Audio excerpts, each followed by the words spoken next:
Hello, എല്ലാവർക്കും നമസ്കാരം. എൻ്റെ ചാനൽ ഷീബാസ് രുചിയിടത്തിലേക്ക് സ്വാഗതം. ഇന്ന് ഞാനൊരു വൈനാണ് ഉണ്ടാക്കുന്നത്. വളരെ ടേസ്റ്റി ആയിട്ടുള്ളതും എന്നാൽ വളരെ ചിലവ് കുറഞ്ഞതുമായ ഒരു വൈനാണിത്.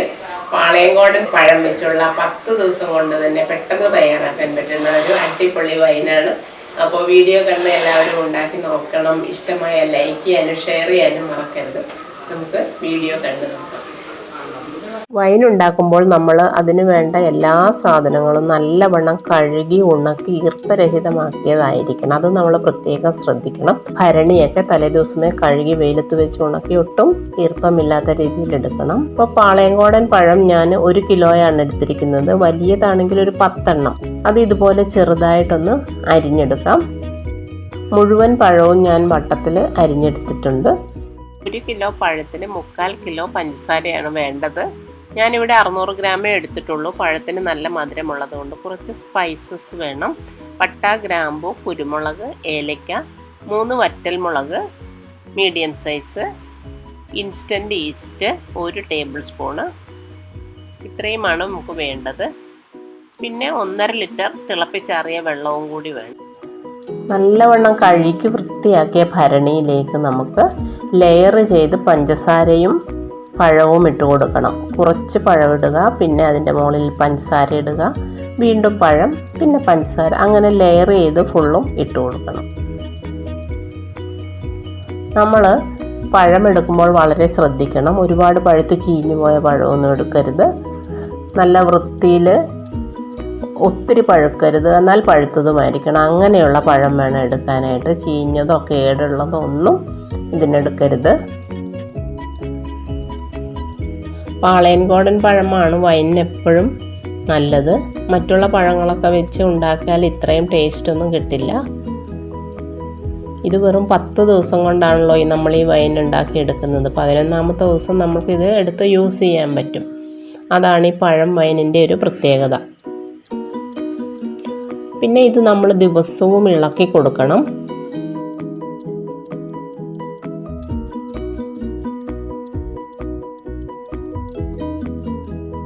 പഴവും പഞ്ചസാരയും മുഴുവനും ഇട്ട് കഴിഞ്ഞു. ഇനി നമുക്കിതിലേക്ക് ഈസ്റ്റ് ഇട്ട് കൊടുക്കാം. 1 ടേബിൾ സ്പൂൺ ഈസ്റ്റാണ് ഞാൻ എടുത്തിരിക്കുന്നത്. ഇൻസ്റ്റൻറ്റ് ഈസ്റ്റ് അല്ല എങ്കിൽ നമ്മളതൊരു 10 മിനിറ്റ് മുന്നേ ചെറു ചൂടുവെള്ളത്തിൽ ഇട്ടിട്ട് ഫെർമെൻ്റ് ആയി കഴിഞ്ഞിട്ട് ഇതിലേക്ക് ഒഴിക്കണം. ഇനി നമുക്ക് എടുത്തു വച്ചിരിക്കുന്ന സ്പൈസസ്, അതായത് പട്ട 1 കഷ്ണം, 5 ഗ്രാമ്പു, 3 ഏലക്ക, 5 കുരുമുളക്, 3 മീഡിയം സൈസ് വറ്റൽമുളക്, ഇത്രയുമാണ് ഇട്ട് കൊടുക്കുന്നത്. എല്ലാം കൂടി ഒന്ന് ചതച്ച് വേണം ഇടാനായിട്ട്. ഇനി ഇതിലേക്ക് 1.5 ലിറ്റർ തിളപ്പിച്ചാറിയ വെള്ളമാണ് ഒഴിച്ചു കൊടുക്കുന്നത്. പിന്നെ ഒരു കാര്യം ശ്രദ്ധിക്കണം, നമ്മൾ വെള്ളമെല്ലാം ഒഴിച്ചു കഴിയുമ്പോൾ എല്ലാം കൂടി ഭരണിയുടെ 1/4 ഭാഗത്തോളമേ വരാൻ പാടുള്ളൂ. അതിന് മുകളിലേക്ക് വരരുത്. ഇതിന് ഫെർമെൻറ്റേഷനൊക്കെ നടക്കുമ്പോൾ ഇത് പുറത്തേക്ക് ചാടാനുള്ള ചാൻസ് ഉണ്ട്. അപ്പോൾ നമ്മളെപ്പോഴും കുറച്ച് സ്പേസ് അതിന് കൊടുത്തിട്ട് വേണം ഇത് സെറ്റ് ചെയ്ത് വയ്ക്കാനായിട്ട്.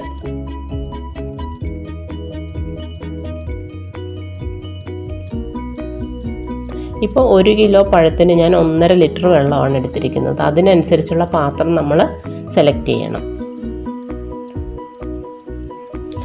ഇനി ഇത് മൂടി അടച്ചു വയ്ക്കുന്ന കാര്യം പറഞ്ഞാൽ കുറച്ച് അകലമുള്ള ഒരു തുണി വെച്ച് ഇതുപോലെ മൂടി കെട്ടി വയ്ക്കണം. ഒരുപാട് ടൈറ്റായിട്ട് കെട്ടേണ്ട കാര്യമില്ല. അടപ്പ് വെച്ചൊക്കെ നമ്മൾ ഇപ്പം പിരിയൊക്കെയുള്ള അടപ്പാണെങ്കിൽ അത് ഫുള്ള് മുറുക്കി കെട്ടി വയ്ക്കേണ്ട കാര്യമില്ല. കുറച്ച് എയർ പാസ് ചെയ്യുന്ന രീതിയിൽ വേണം നമ്മളിത് കെട്ടി വയ്ക്കാനായിട്ട്. ഇനി ഇത് നമ്മളൊരു ഇരുട്ട് മുറിയിലേക്ക് അല്ലെങ്കിൽ ഒരു കബോർഡിനകത്തോ എവിടെയെങ്കിലും ഒരു ഇരുട്ടുള്ള പ്ലേസിൽ വയ്ക്കാം. ഇപ്പോൾ ഇതൊരു 7 ദിവസം കഴിഞ്ഞു. ഞാൻ ദിവസവും ഇളക്കി കൊടുക്കുന്നുണ്ടായിരുന്നു. വൈകുന്നേരമാണ് ഞാൻ ഇളക്കിയത്. എല്ലാ ദിവസവും ഇളക്കി കൊടുത്തു. ഇങ്ങനെയാണ് ഇളക്കേണ്ടത്.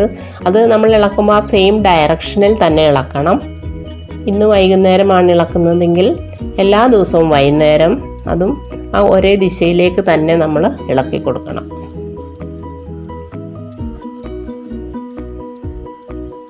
നല്ലവണ്ണം ഇതുപോലെ ഇളക്കി കൊടുത്തതിന് ശേഷം വീണ്ടും നമ്മൾ അതുപോലെ തന്നെ മൂടി കെട്ടി വയ്ക്കണം. ഇരുട്ടുള്ള സ്ഥലത്ത് വയ്ക്കുകയാണ് എപ്പോഴും നല്ലത്. അതുപോലെ അലുമിനിയത്തിലോ സ്റ്റീലിലോ ഒന്നും നമ്മൾ വൈനിട്ട് വയ്ക്കരുത്. ഭരണിയിലോ അല്ലെങ്കിൽ ചില്ലിൻ്റെ കുപ്പിയിലോ ഒക്കെ വേണം വൈൻ എപ്പോഴും ഇട്ട് വയ്ക്കാനായിട്ട്. ഇതിപ്പോൾ 11ാമത്തെ ദിവസമായി. ദിവസവും ഞാൻ ഇളക്കുന്നുണ്ടായിരുന്നു. 11ാമത്തെ ദിവസമായപ്പോൾ ദാ ഇങ്ങനെ ഒരു പരുവത്തിനാണ് ഇരിക്കുന്നത്. നമുക്ക് വൈൻ എടുക്കാൻ പാകമായി. ഇതിന് നമ്മൾ മുകളിൽ നിന്ന് ഇങ്ങനെ കോരി നമുക്ക് ആ അരിപ്പയിലോട്ടിടാം.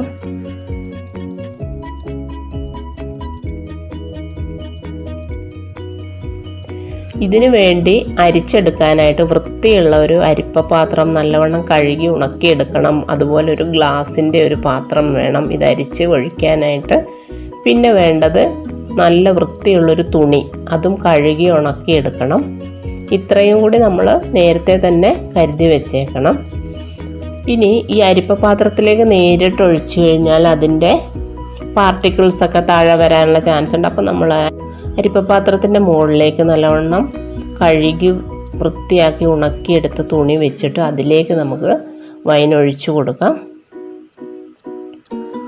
ഇങ്ങനെ വേണം ഇത് അരിച്ചെടുക്കാനായിട്ട്. മുഴുവനും ഇതുപോലെ നമുക്ക് അരിച്ചെടുക്കാം.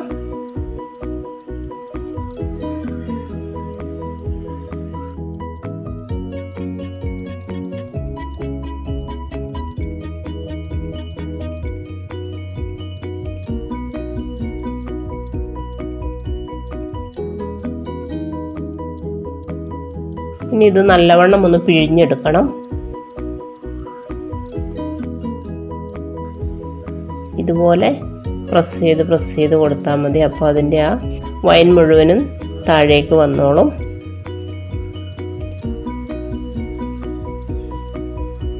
ഇത് ബാക്കിയുള്ളത് നമുക്ക് വേറൊരു പാത്രത്തിലേക്ക് അരിക്കാം.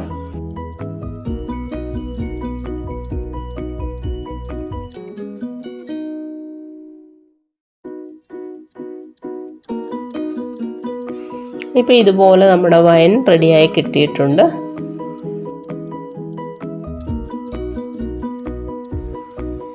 നല്ല മണമൊക്കെ വരുന്നുണ്ട്.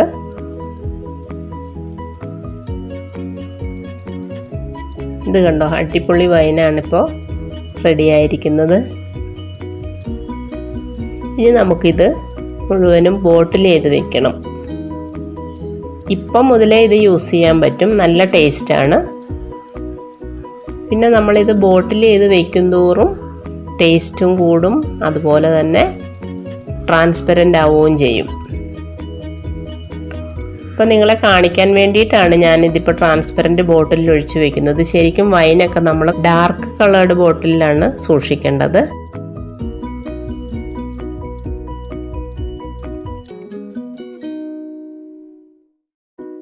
ശരിക്കും ഡാർക്ക് പ്ലേസിൽ തന്നെ ഡാർക്ക് ബോട്ടിലിൽ ഒഴിച്ച് സൂക്ഷിക്കുകയാണ് എപ്പോഴും നല്ലത്.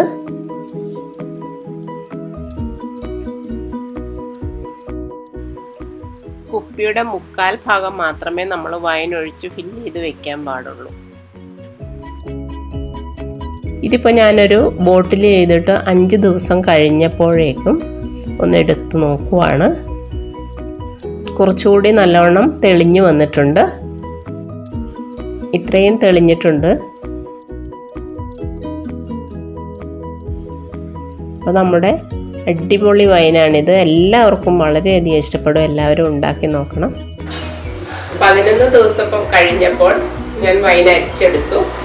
അത് കഴിഞ്ഞിട്ട് വീണ്ടും ഞാനത് ബോട്ടിലാക്കി വെച്ചു. വീണ്ടും ഒരു 4 ദിവസം കഴിഞ്ഞപ്പോൾ എടുത്തതാണിത്. കണ്ടോ, നല്ല അടിപൊളിയായിട്ടുണ്ട്. ഇത് ഇനിയും ഇരിക്കുന്തോറും വീണ്ടും തെളിഞ്ഞു വരും. അപ്പോൾ നമുക്കൊന്ന് ടേസ്റ്റ് ചെയ്ത് നോക്കാം.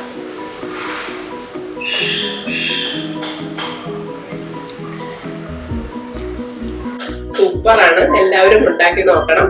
അഭിപ്രായങ്ങളൊക്കെ അറിയിക്കണം. വളരെ ടേസ്റ്റിയാണ്.